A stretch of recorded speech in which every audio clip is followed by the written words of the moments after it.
Now, White House officials have been meeting with Republicans in Congress about a potential plan for a gun bill.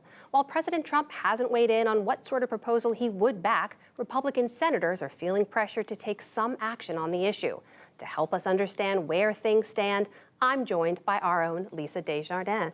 Lisa, talk is one thing, action is another. When it comes to actual legislation, where are things in Washington?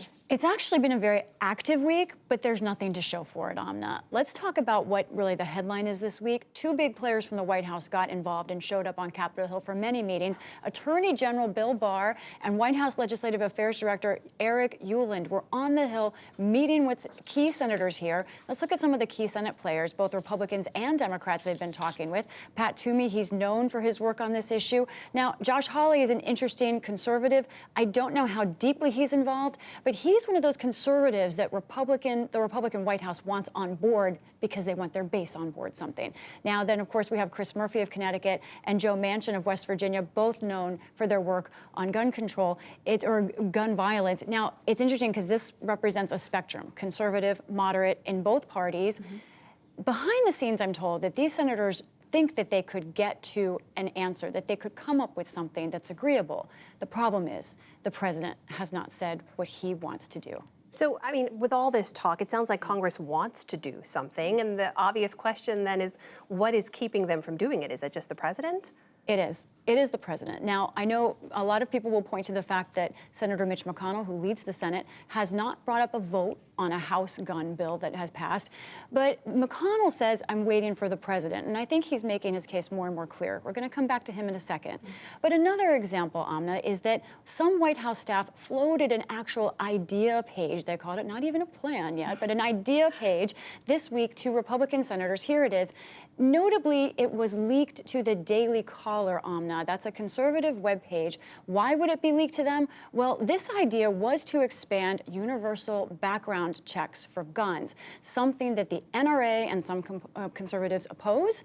Some in the White House were pushing this.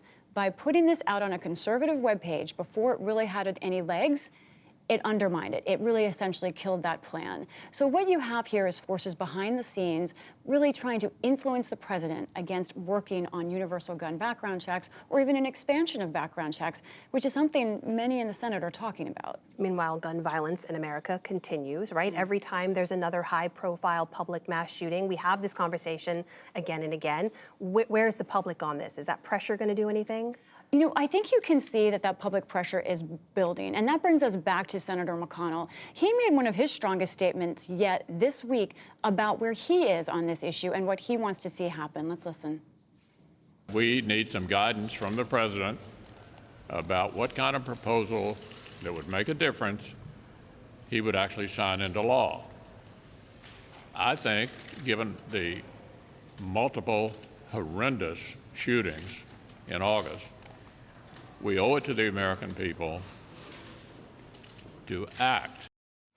That is the strongest statement. He said that he wants to do something. I have not heard that from him before, and it's no secret why, Amna. Our poll with NPR and Marist, polls from ABC, NBC, all show 89, 90% of Americans support expanding universal background checks or going to a more universal background check. Here's the political thing, though, Amna. When you ask women also, almost 2/3 of women, want a ban on assault-style weapons. So Republicans need those female votes. They're nervous about this issue with women next year. And so are manufacturers, Amna. Today, Colt, one of the manufacturers of the AR-15, which is one of those semi-automatic assault-style weapons, said they're not going to sell that weapon anymore commercially. They will only provide it for military contracts. They say the supply is just, there's too much supply, there's no longer demand, that consumers have stopped buying that gun. Lisa, with all these talks with some of these high-profile people on the Hill, continuing the talks, very briefly, is there a timeline for action? There's not a strict timeline. Congress will be in session this year, next year, but there's a political one. It's very difficult to pass any major legislation in a presidential year. And that is actually closer than many people think, Amna, because this month, Congress is only in session for another week and a half or so. Then they take 2 weeks off, 3 weeks in October. November is Thanksgiving. So it's really this month and next month. Everyone realizes it's a critical window on this issue. Critical window. We've got to stay on top of this. Our own Lisa Desjardins. Thanks very much. You're welcome.